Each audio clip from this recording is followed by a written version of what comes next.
let a nigga bracket. Legend of the fall, took the year like a bandit. Bought mama a crib and a brand new wagon. Now she hit the grocery shop looking.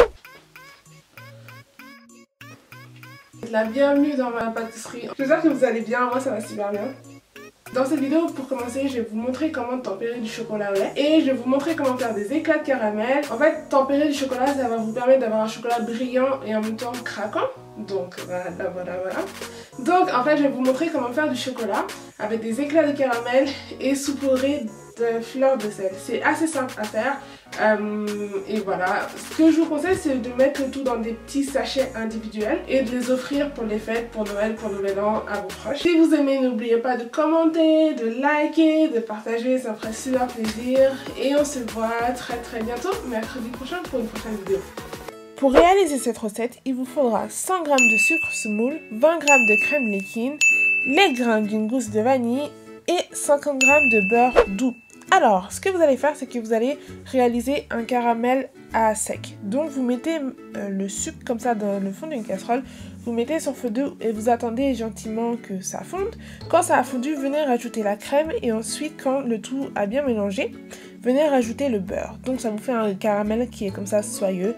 Faites attention à ne pas trop le faire cuire, sinon votre caramel va être amer. Ce que j'ai fait après, c'est que j'ai rajouté simplement les graines de vanille, les graines de vanille, donc la gousse de vanille, et je suis venue étendre comme ça mon caramel sur un papier sulfurisé. Maintenant, je vais vous montrer comment tempérer du chocolat au lait.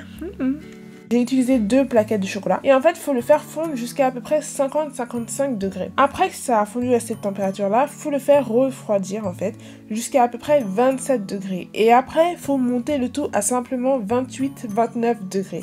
C'est assez compliqué, mais en fait cela va vous permettre d'avoir un chocolat qui est bien croquant, bien brillant et simplement un bon chocolat. Ce que j'ai fait après, c'est que j'ai pris le caramel qui avait bien refroidi, donc je le casse comme ça avec mon rouleau de pâtisserie pour faire des éclats de caramel.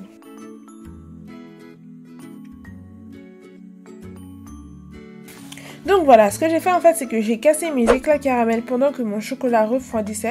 Donc ce que j'ai fait, c'est que je suis venue étendre mon chocolat sur une feuille guitare que j'ai lissée avec une spatule. Et après je suis venue saupoudrer d'éclats de caramel et d'un peu de fleur de sel. Et simplement après, vous allez laisser votre chocolat cristalliser. Donc personnellement, je l'ai laissé refroidir pendant 1 heure ou plus et je l'ai mis au frigo une bonne nuit pour qu'il durcisse bien correctement. Après une bonne nuit au frigo, je suis simplement venue le prendre et je suis venue casser comme ça des...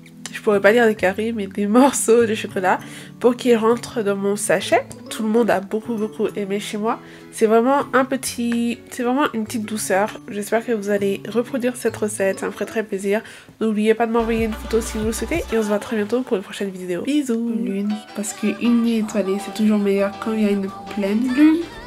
Donc voilà, une sphère en chocolat blanc que j'ai faite au préalable, que je suis simplement venue placer sur l'entremet. Et te brûle pas, tu vas y arriver ou pas? Celle-là,